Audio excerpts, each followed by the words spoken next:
السلام علیکم ورحمۃ اللہ وبرکاتہ۔ آج ہم انشاءاللہ زنی کا علاج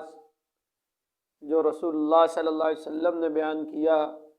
اور جو علماء نے اس سے استنباط کیا وہ بیان کریں گے، کیونکہ آج کل یہ جو انٹرنیٹ کا زمانہ ہے جس کی وجہ سے ہماری نوجوان نسل چاہے لڑکیاں ہوں چاہے لڑکے ہوں وہ بہت زیادہ اس کام کے اندر مبتلا ہیں، اور ہر بندہ اس سے پریشان ہے۔ اس سے بندے کی دنیاوی زندگی کے اوپر بھی اثر انداز ہوتے ہیں اور مستقبل کے لیے بندہ بالکل ختم ہو جاتا ہے، اور آخرت کے اندر عذابات بہت زیادہ ہیں، جیسے کہ میں نے پہلا اس کے متعلق ایک بات ریکارڈ کروائی ہے۔ تو آج ہم صرف اس کا علاج پڑھیں گے۔ تو ایک بات ذہن میں رکھی جائے، یہ بیماری نہیں ہے، یہ بیماری نہیں ہے بلکہ یہ عادت ہے۔ اس وجہ سے کہ جو بیماری ہوتی ہے وہ انسان کے جسم سے صادر ہوتی ہے، انسان کو خود بخود لگ جاتی ہے، تو یہ جو ہے اس کے اندر بندہ اپنے آپ کو خود مبتلا کرتا ہے۔ یا تو کس کو اس کے اندر مبتلا کیا جاتا ہے کسی جادو کے ذریعے سے، یا خود ہی اپنی خواہشات نفس کی وجہ سے، زمانے کی فحش فلمیں دیکھنے کی وجہ سے، یا فحش تصویریں دیکھنے کی وجہ سے، یا برے خیالات آنے کی وجہ سے بندہ اس کام کے اندر ملوث ہو جاتا ہے۔ تو علماء نے لکھا ہے کہ اگر یہ جادو کی وجہ سے اگر کسی نے کیا ہے تو اس کا علاج یہ بیان کیا گیا کہ ہر روز فجر کی نماز کے بعد 100 مرتبہ آپ نے چوتھا کلمہ پڑھنا ہے، اور یہ آپ نے مستقل 30 دن یا 40 دن تک عمل کرنا ہے۔ اور اگر یہ چیز 40 دن آپ عمل کر رہے اور اس کے اندر آپ کو کوئی خدشہ پیش نہیں ہوا، دل کے اندر کوئی کھٹکھٹاہٹ نہیں ہوئی، کوئی کسی کے اندر مبتلا ہونے کا ایسا مسئلہ نہیں پیدا ہوا، تو پھر تو یہ جادو نہیں ہے بلکہ آپ نے اپنی عادت ڈالی ہوئی ہے۔ تو عادت ڈالی ہوئی ہے تو اس کا علاج ہم حدیث نبی صلی اللہ علیہ وسلم سے پڑھتے ہیں۔ رسول اللہ صلی اللہ علیہ وسلم نے ارشاد فرمایا، یا معشر الشباب، اے نوجوانوں کی جماعت، اے نوجوانوں، کہ تم میں سے جو کوئی استطاعت رکھتا ہو کس کی شادی کرنے کی تو فلیتزوج، اس کو چاہیے کہ وہ شادی کرے۔ یعنی سب سے پہلا اس کا حل یہ ہے کہ وہ شادی کر لے، اس گناہ سے بچنے کا سب سے پہلا حل یہ ہے کہ وہ شادی کر لے۔ اور فرمایا کہ اگر شادی نہیں کر سکتے تو پھر رسول اللہ صلی اللہ علیہ وسلم نے دوسرا علاج بتایا کہ روزے رکھو، نفلی روزے رکھو۔ نفلی روزے رکھنے کے سے آپ کی شہوت جو ہے وہ کم ہو جائے گی۔ اور اس کے علاوہ علماء نے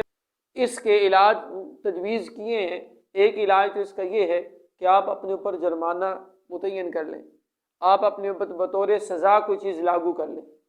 اور وہ بھی سزا جس کو آپ دے سکیں۔ یہ نہ ہو کہ آپ اتنی سزا متعین کر لیں کہ بھئی میں 30 روزے رکھوں گا، اب یہ آپ لاگو بھی نہیں کر سکتے۔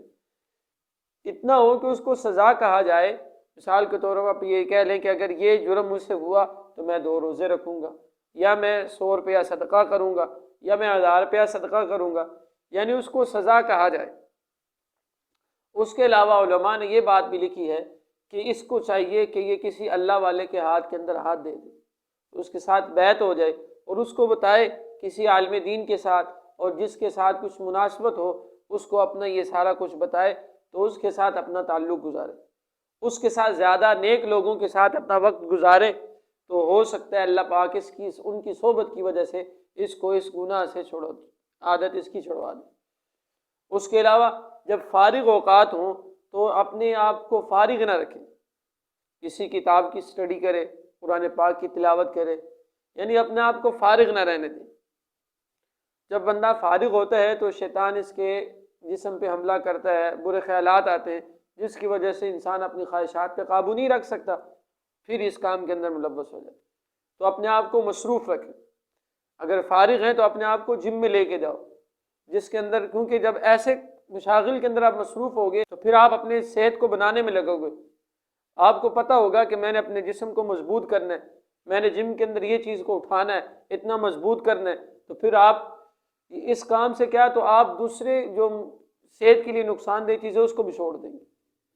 اس کے علاوہ علماء نے یہ لکھا ہے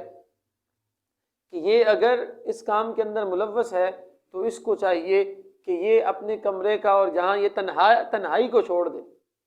تنہائی میں کم سے کم رہے، زیادہ لوگوں کے ساتھ رہے اور نیک لوگوں کی صحبت میں رہے، اور اگر تنہائی میں ہے تو اسٹڈی کرے جیسے میں نے کہا، اور اگر واش روم میں ہے، حمام میں ہے، تو علماء نے یہاں تک لکھا اس کو چاہیے کہ وہ حمام کا دروازہ نہ بند کرے۔ جب یہ ساری چیزیں کرے گا تو اپنے آپ کو مصروف رکھے گا تو ان چیزوں سے وہ بچ جائے گا۔ اور سب سے بیسٹ جو علاج آج کل جو انٹرنیٹ پہ ہر بندہ بتا رہا ہوتا ہے، تو یہ بات ذہن میں رکھے، وہ کیا بتاتے ہیں، وہ اس کام کے اندر لگنے کی وہ ترغیب دیتے ہیں، وہ کہ آپ 5 دفعہ کریں گے، 6 دفعہ کریں گے، تو اس کو اس کام کے اوپر لگا رہے ہیں۔ اور سب سے بیسٹ طریقہ اس کا یہ ہے کہ جو ڈاکٹر اس کے نفسیات کے متعلق ماہر ہو، اس کو جا کے اپنی ساری کیفیت بتائے کہ میری یہ کیفیت ہے۔ اور بسوں کا ڈاکٹر ایسے ہوتے ہیں کہ وہ کہتے ہیں کوئی بات نہیں، اس کام کے اندر لگے رہو، تو بھائی اس ڈاکٹر کو دکھاؤ جو ڈاکٹر اس کو برا سمجھتا ہو۔ جو اس کو برا سمجھتا ہوگا تو وہ آپ کو بتلائے گا کہ یہ بری چیز ہے، اسے آپ چھوڑ دیں۔ یہ بات ذہن میں رکھیں کہ دیکھو، لڑکی جب جوان ہو جاتی ہے اس کی شادی کیوں کرتے ہیں؟ اس کی وجہ یہ ہے کہ دیکھو والدین جو ہیں اس کو 17-18 سال اپنے پاس رکھے، کپڑے لباس اور اس کی ضروریات کو پورا کیا، لیکن اب ایک ایسی ضرورت تھی جو والدین پوری نہیں کر سکتے تھے، اسی وجہ سے اس کی شادی کر دی۔ لیکن اگر آپ لوگ جس کے ساتھ اس کی شادی ہوئی ہے، اگر اس کی وہ ضروریات اور اس کی جو خواہش ہے اگر آپ پوری نہیں کر سکتے، تو پھر آپ نے امانت کے اندر خیانت کی۔ تو اسی وجہ سے علماء نے یہ کہا کہ سب سے پہلا کام اس کا علاج یہ ہے کہ آپ روزے رکھو، اور روزے تو دوسرے نمبر پہ ہیں، سب سے پہلے اگر اس سے اطاعت ہے تو نکاح کرو۔ سب سے بہترین اس کا علاج یہی ہے کہ آپ نکاح کر لو، اور اگر نکاح کے اسباب ابھی نہیں ہیں تو پھر روزہ رکھو، اور اس کے ساتھ ساتھ اگر شہوت زیادہ ہے تو آپ اپنے اوپر روزوں کو اور جرمانوں کو عائد کرو، اور آپ اپنی تنہائی کے اوقات کو مصروف رکھو، اور آپ اپنا کسی اللہ والے کے ساتھ اپنی صحبت کو قائم کرو، اور اللہ کے ساتھ تعلق کو مضبوط کرو۔ تو اللہ جل جلالہ سے دعا ہے کہ اللہ تعالیٰ تمام امت مسلمہ کے نوجوانوں کو اس بری عادت سے نجات دے۔ وآخر دعوانا ان الحمد للہ رب العالمین۔